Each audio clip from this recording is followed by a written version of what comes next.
Today's guest is Ben Reneer. Based out of Provo, Utah, Ben has amassed hundreds of thousands of Spotify streams and has established himself as an artist to watch. Welcome, Ben. How's it going, man? Thanks, Bowie. It's going well. Hey, that's good. So tell me about the beginning of your life. Where were you born and raised, and how did music first come into your life? I was born in American Fork, Utah, raised in Alpine. I don't know, as long as I can remember, I've connected with music and been affected by it and recognized how much emotional power it can have. So, uh, How were you first um, exposed to it? Are your parents musical or anything? uh, they they're interested in music. My mom actually teaches piano lessons, so she's got some piano skill, and my dad is a big like prog rock fan, and he introduced me to a bunch of great musicians.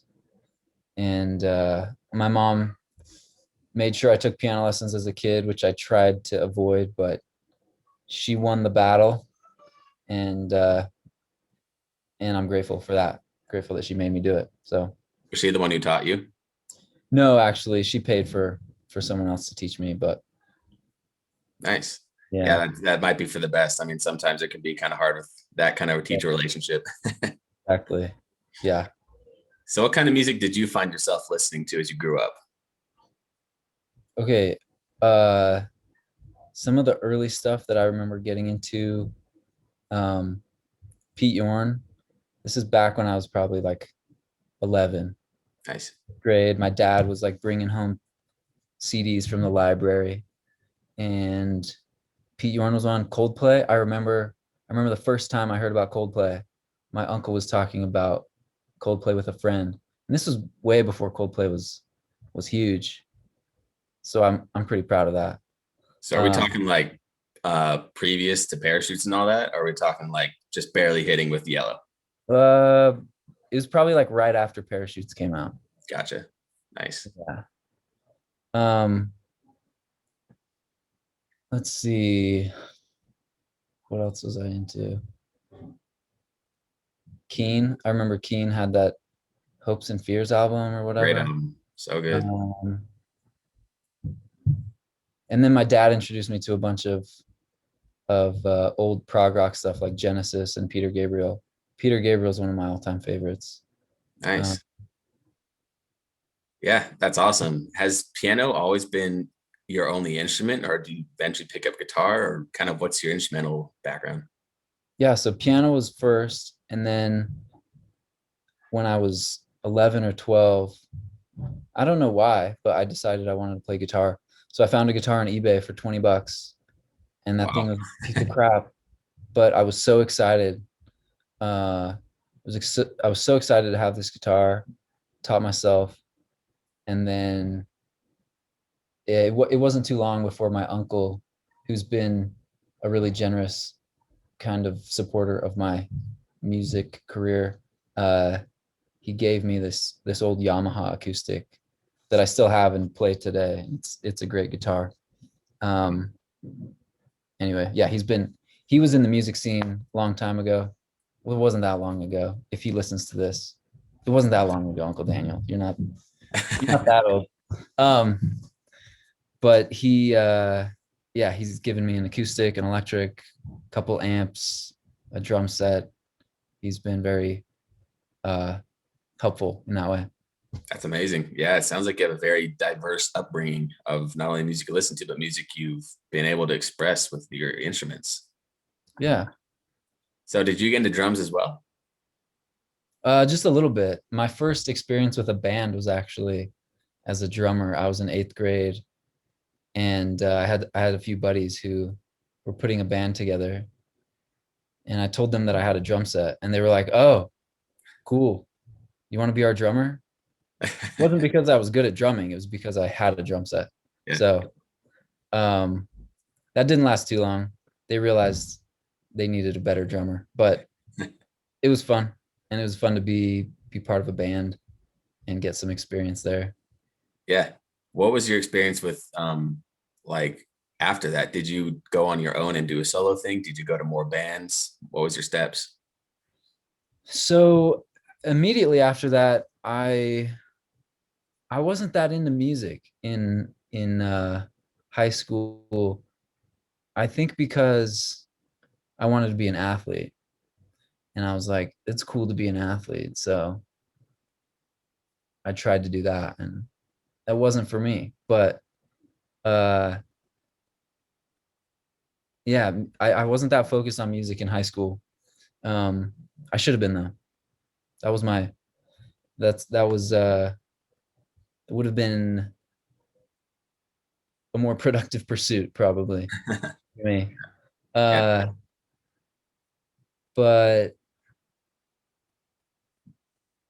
but I was always like looking back on it, I would always sit down at a piano and just create something. I didn't think of myself as a songwriter, but I'd love to sit down and just write a little chord progression or something.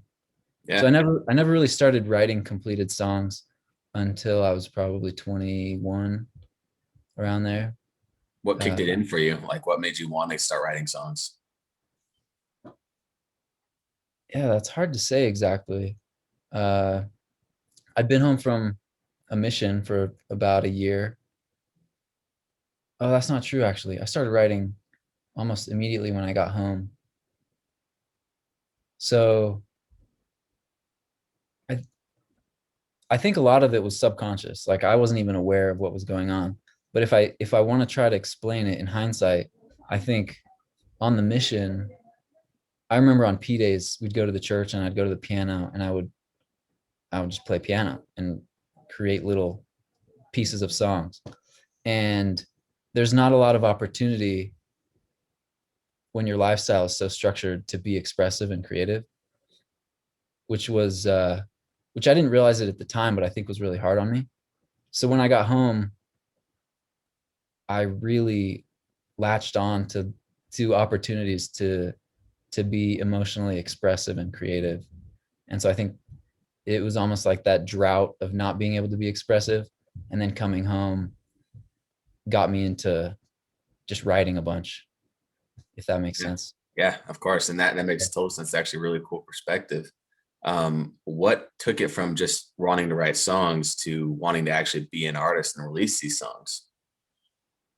Great question. So I remember uh, a conversation I had with my cousin.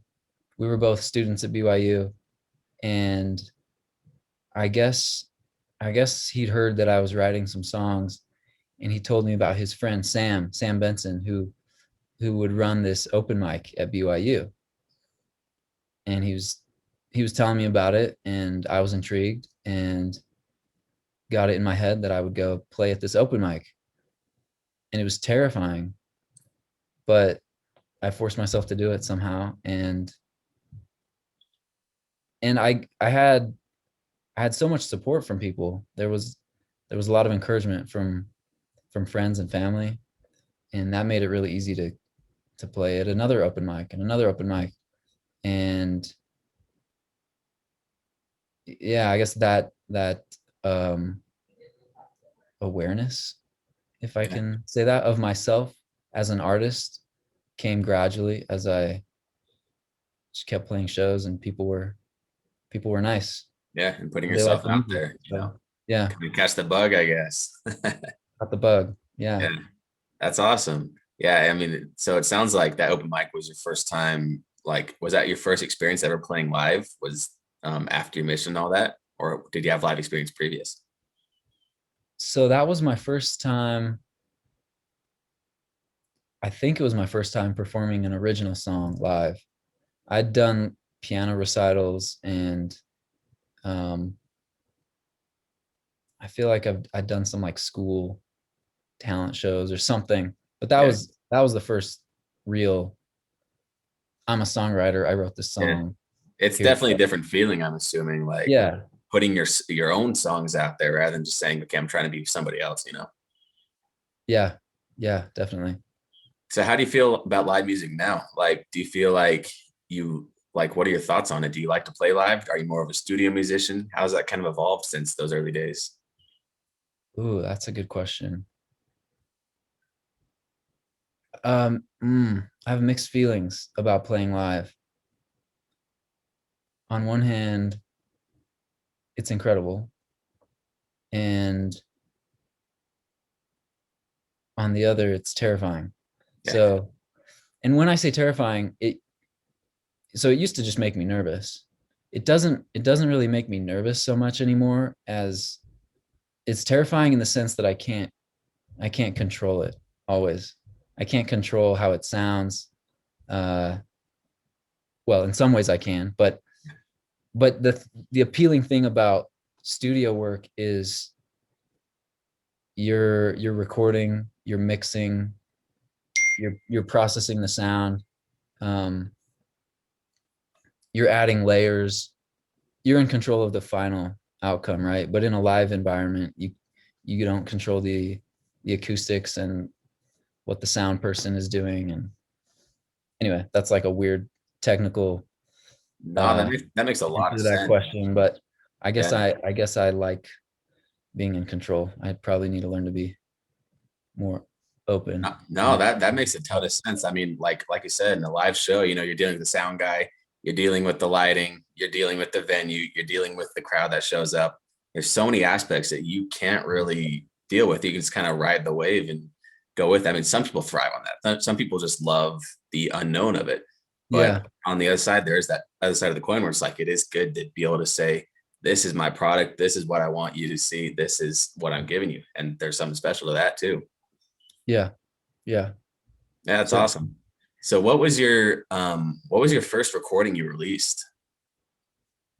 uh so there's the SoundCloud stuff, which I don't know if that counts. Sure, But what those are kind of real early crappy bedroom recordings. I mean, I still do crappy bedroom recordings. They're less crappy though. yeah. But that early stuff was rough. I don't even remember the first song, but I started putting stuff on SoundCloud.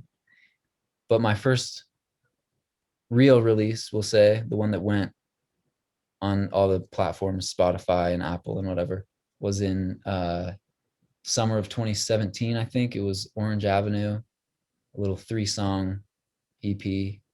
Um, and yeah, that was the first official release, and it got a lot more success than I expected, Yeah, which was cool. that's awesome. Yeah. Were you more nervous about releasing the first SoundCloud songs or that official like Spotify release? Uh, hmm. I don't really remember Yeah, which nerves were greater. yeah. um, Or do you just not feel nervous about it? Like, was it just so comfortable to you to say, this is what I have, you know? um, I think I think I became not nervous, but like more embarrassed in hindsight Mhm. about the earlier stuff. I was like, I started to recognize how how much better it could have been. Yeah, for sure. Um, and I still do that with Orange Avenue. Like I listen to that collection of songs, and I recognize that it could be a lot better.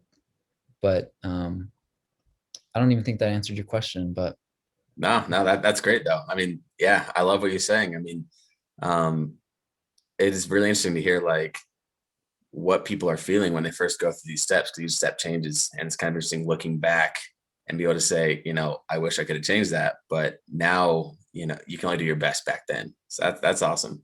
yeah, yeah, you So kind of when have to you accept it. yeah, Yeah. exactly, it's just one of those processes. So for Orange Avenue, did you record that yourself, or did you decide to seek professional help, or what was that for recording? So it was kind of a mix of those two. Um,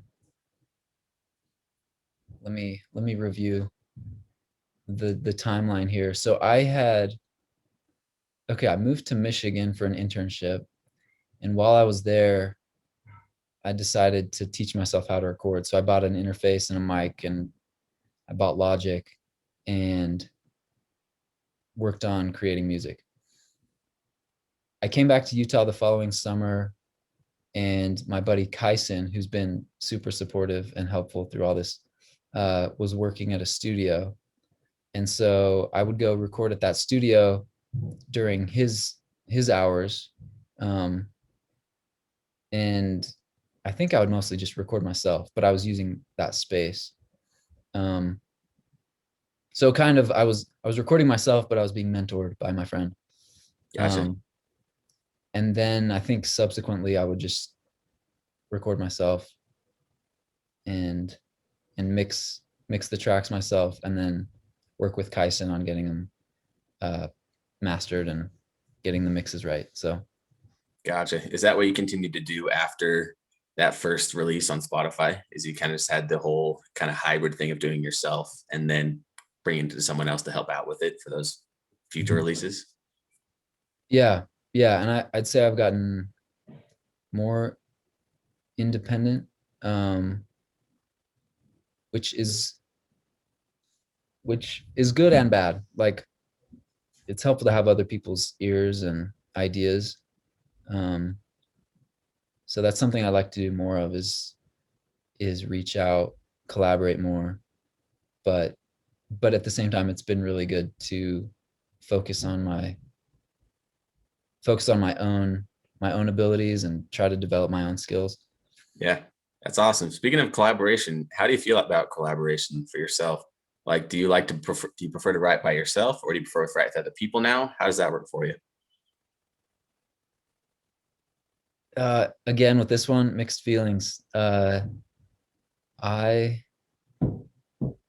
I recognize the value of collaboration and mixing two different people with two different backgrounds to create something new. And I've had some great experiences co-writing with my friend Kyson and my friend Nephi.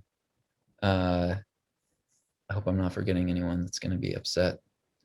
But there's there's awesome opportunities co-writing, but I don't I don't know that I buy, for me personally, the idea of just being thrown in a room with someone you've never met before to try to create a song, because for me at least, the song is it's so personal that it's hard to create something that feels authentic uh, with another person. Now that could not be the case for other people, depending on their personality or the style of music they're writing. But I do feel like at least the way I write songs currently, they're they're just me. They're Yeah, just me. that makes But sense. I mean, yeah, it almost seems like the person need to understand you personally before you're ready to open up, with that side of you first. And it's totally understandable. I think it's just like you said, it's different for each musician. And so I like to ask that and kind of like hear different opinions because I think, some musicians might think they're wrong in their way, but I think the more we talk about it, the more we realize there is no right way to do things with the music. It's just however you feel comfortable with. yeah, yeah. And for anyone that watches this, I don't want them to think that I'm against No, no, collaborating or co-writing. I'm open to that. But just there are like certain songs. There are certain songs that only exist coming from an individual, and there are certain songs that only exist coming from a group of individuals. So yeah, totally yeah, true. there's value in the variety. I love that. I totally agree. Yeah. So, what would you say has been your proudest moment so far with your music? Um. So there are, okay, I guess in general, it's when some stranger reaches out to me and tells me that my music has had some kind of beneficial spiritual impact on their life. I'm I can remember one specifically. This girl out in, I think she's out in Texas, sent me a Facebook message and said, "Hey, I found your music on Spotify or YouTube or whatever." And she proceeded to tell me about how she'd had a professor. She was in medical school, I think. She had a professor who'd passed away. And I might be mixing stories here, but all these facts are true. Yeah. They just might be multiple people. It, yeah. Anyway, and she talked about how my music had just been comforting to her and helped her out. And I've had that kind of thing happen multiple times, and it always uh, shocks me to think that these songs that I somehow came up with could have such a meaningful impact for someone. Yeah. To me, Yes. it's like it's just a song I wrote, but it's like doing some good for someone. That's a really cool feeling. Yeah, exactly. I mean, it's crazy how music works. Like you look back at it, and sometimes I'm sure it's just like you wrote a song just on your couch one night. You weren't even expecting it. And you put it out there. And next thing you know, somebody's saying that song changed their life. It's interesting how music can make that happen for people. Or like something so simple from someone from a writer can be something that's everything to somebody else out there. And music just Yeah, amazes me. It's awesome. great. Yeah, it's cool. So what are you excited for that's coming up? Um, hmm, that's a good question. Yeah. Any recordings or live shows, anything coming up? Yeah, like short term, I'm playing a couple shows end of April. Um, I've got a single that is being mastered probably tomorrow, Nice. and so that'll come out in end of April, beginning of May. Uh, I think I took that question way bigger though. Like, what am I excited for? What am I looking forward to? Hey, if you have the big answer, I'm up for that one too. Well, That's I big. don't have the answer. That's the Yeah, thing. I got you. But hopefully good things. Yeah, I totally expect it. I mean, your music's great, and I think you're on the right track. And I think like you said, your music's impactful, and I think people are gonna love whatever's coming out. So I'm excited for the new song. It's gonna be great. Thank you. Appreciate Of that. course. Well, I've appreciated talking with you. I appreciate your time, and I've loved hearing about your experiences and how you got into everything and kind of what your experience is. One more question. Mhm. What's your experience like with the Provo music scene? What are your thoughts on your local scene? Um, it's great. I love it. It's tricky right now because well, the pandemic obviously has been very disruptive. Yeah, And I was living in Rhode Island for the past couple of years. So I moved out there after school for a job. And then I was out there when the pandemic hit. So I don't feel like I've been connected with the Provo scene for about 2 years now. So gotcha. that's tricky, but Yeah, um, that's not totally true. I played a couple. There's that Provo Writers Round. I've played a couple of those shows, so that's good. But yeah, I guess I'm just saying I'm not as involved yeah, as I wish I was. But Provo's great and uh, has a lot of cool people making cool music, various genres. Um, yeah, that's awesome to hear. Did you have any experience with music out in Rhode Island? I tried, man. I went to a bunch of open mics, and I never really found my people out there. Yeah, Um, there's yeah, there's kind of a different taste in music out there.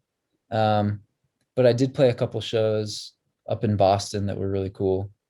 Um, so yeah, made a few music friends out there, but it's it's not as good as Provo.